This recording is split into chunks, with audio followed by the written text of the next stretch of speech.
Hey guys, good morning. I hope you're doing well. So yesterday we looked at simultaneous equations or linear functions that have one solution. We looked at intersecting lines and how intersecting lines have one solution and parallel lines have no solutions because they're parallel. And parallel lines are parallel because they have the same slope but different y-intercepts. Hope you guys remember all of that from yesterday. One thing we saw yesterday was that if you have two lines that intersect, i.e. meet, i.e. cross each other, all those words can be used to mean intersect. If those two lines cross or meet or cut each other, then there's a point at which they cross, and that one point is the solution, right? Is the solution of the system, or is the solution of those 2 points. So we used, I think you guys used Desmos yesterday, or you used some other graphing kind of software to draw your graphs yesterday. But what I want us to focus on today is how we can use this idea, because you will not always be allowed to use Desmos or a graphing software to draw your graphs.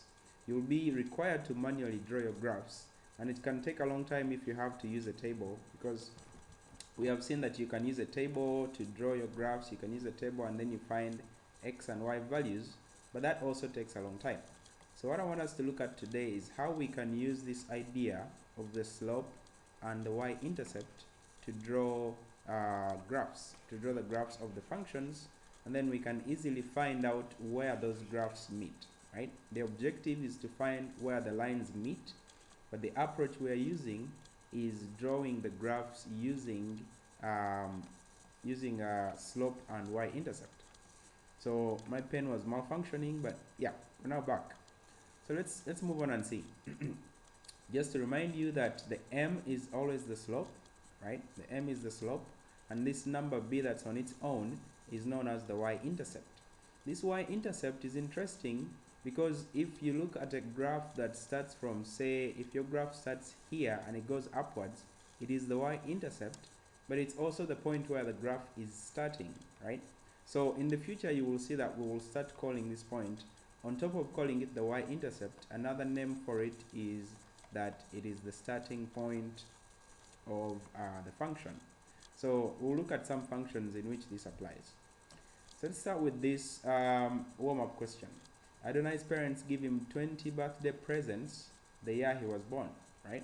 Each year they give him 3 more presents than they gave him on the previous year. If I want to write an equation for the number of presents that he will get on any year, let's say y is the number of presents he gets on any year, and x is the, x is the year that we are interested in, then his equation will be something like, because I know that every year he gets 3 more presents, so every year his presents will be multiplied by 3. But is that it? Is that all of it? I'm ignoring the 20, so I need to add that 20 somewhere. I know that his presents will always be 3 times the number of years plus the 20 he got on the very year that he was born, or on his first birthday.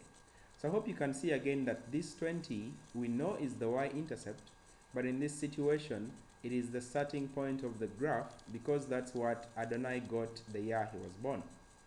So yeah, that's an interesting and useful idea. We will continue to build on this idea.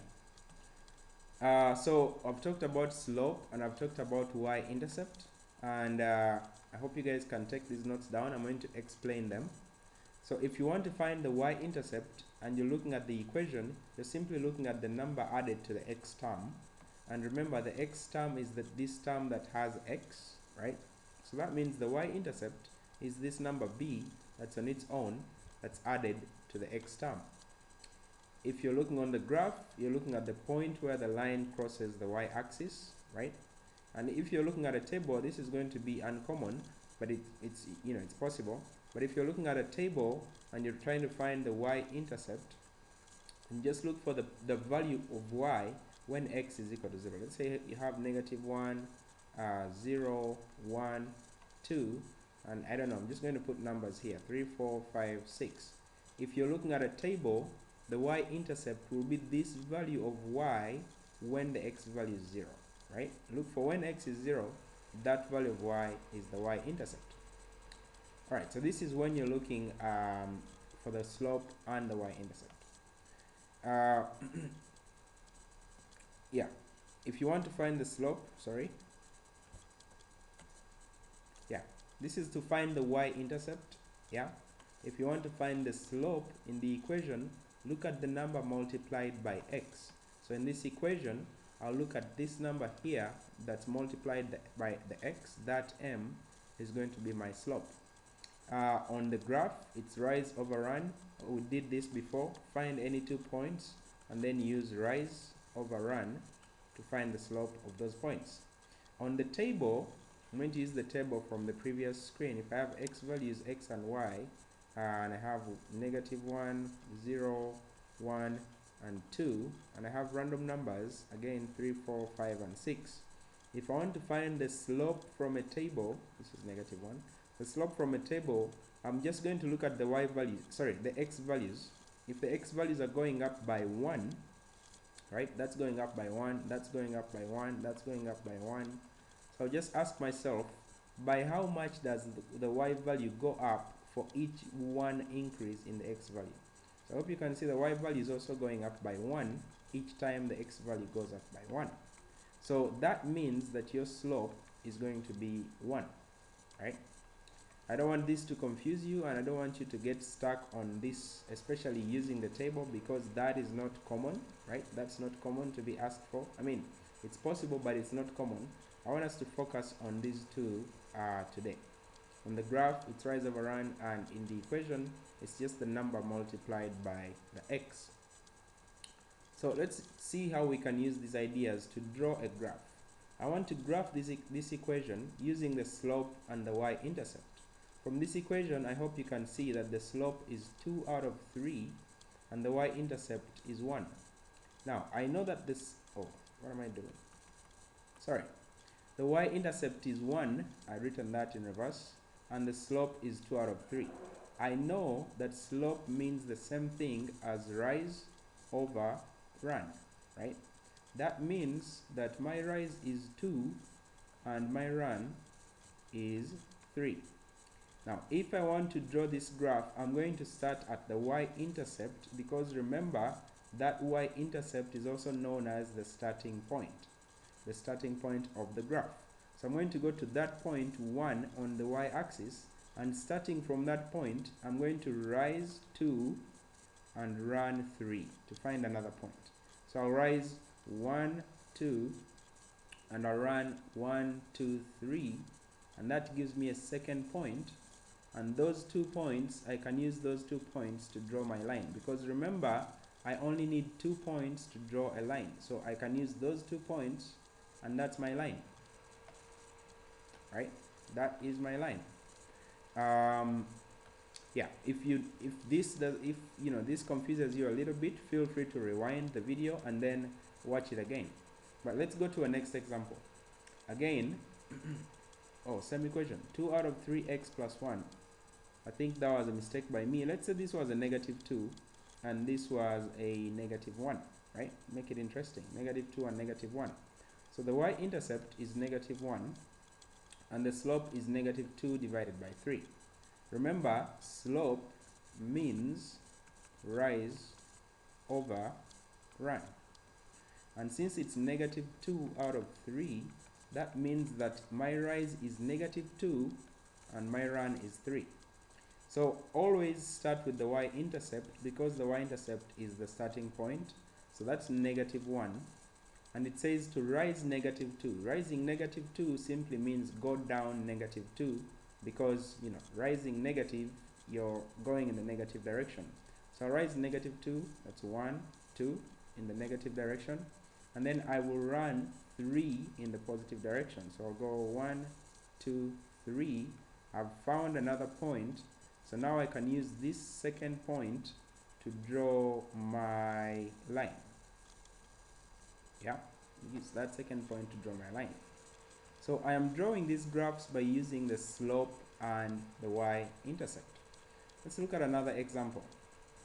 4x plus 1 is equal to y.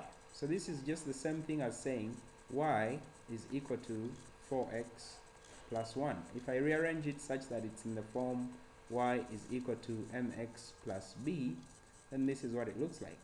The y-intercept is still 1, the slope is 4, but I hope you know and you can agree that 4 is the same thing as 4 over 1.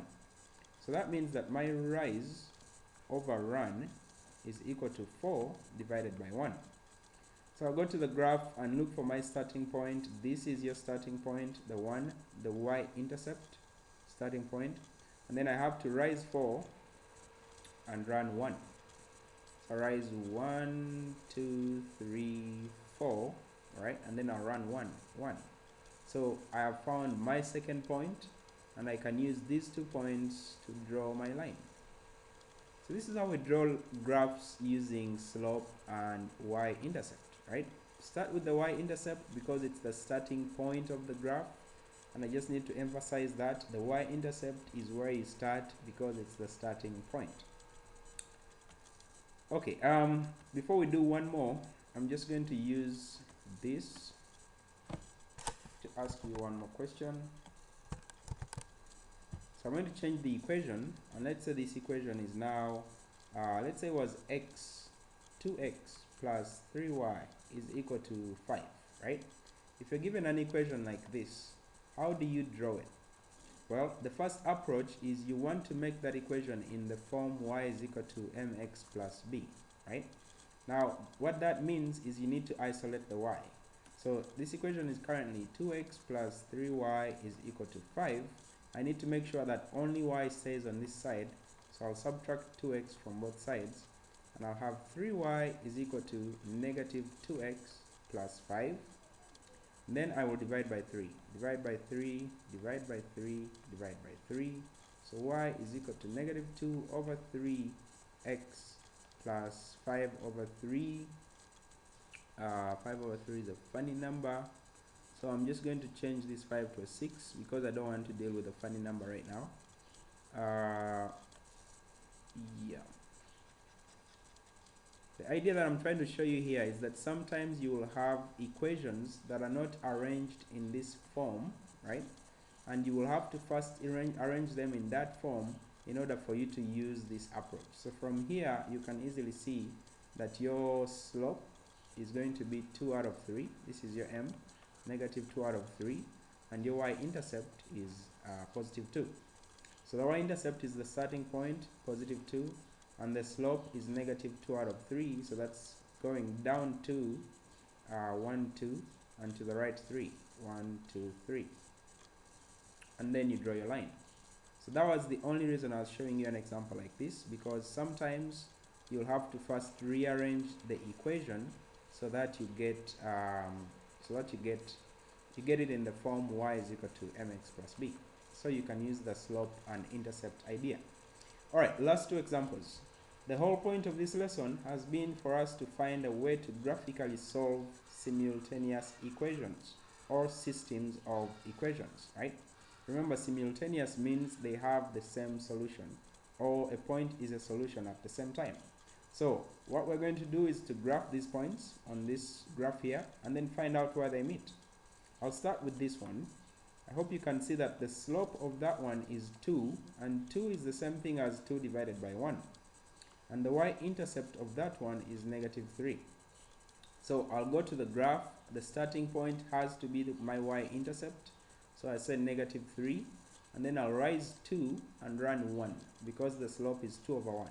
So I'll rise 1, 2, and run 1. So I have a second point. I only need 2 points to draw a line, so I'll draw a line going through those 2 points. Yeah. Then I'll go to the second one, the second line, this one.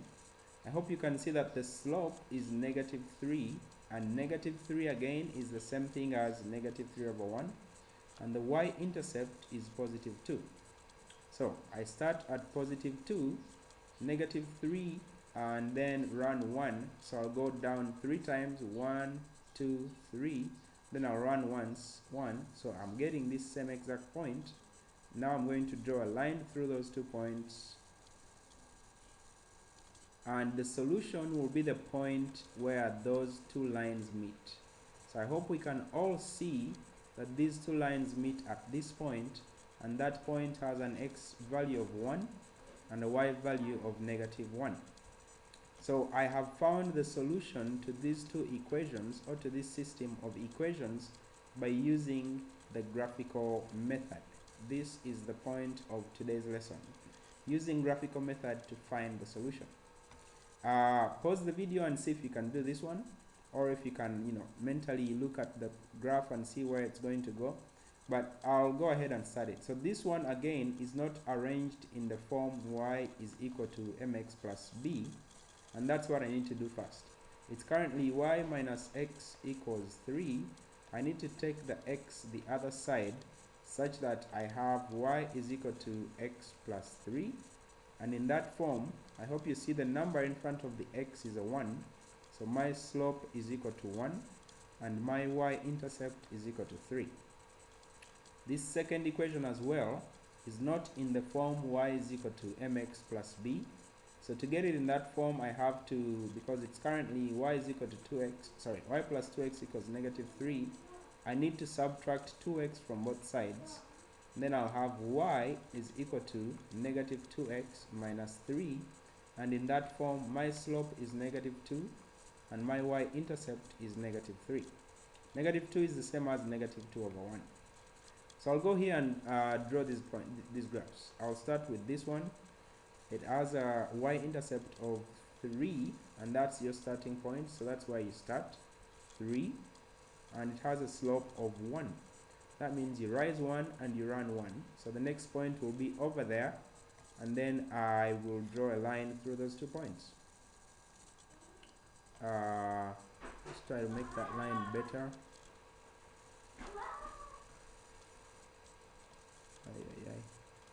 Okay, I'm just trying to make this line a better line. Okay, there we go.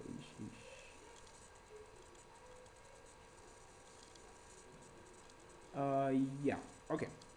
Then the next one is this one over here. The slope is -2/1, right? And the y-intercept is -3. So -2/1 and -3. So the y-intercept is where I start, -3, and the slope is -2, which means I'll go downwards twice. So that's 1, 2, then I'll run +1, 1. So my next point is here. And I'll draw a line going through these 2 points. And the point where these 2 lines meet is the solution to my system. So I hope we can all see that those two lines meet at that point. The x value is -2 and the y value is 1. So yeah, we have successfully solved a system of simultaneous equations by using the graphical method. Your homework is going to be posted in a Desmos activity. Yeah. Okay, bye.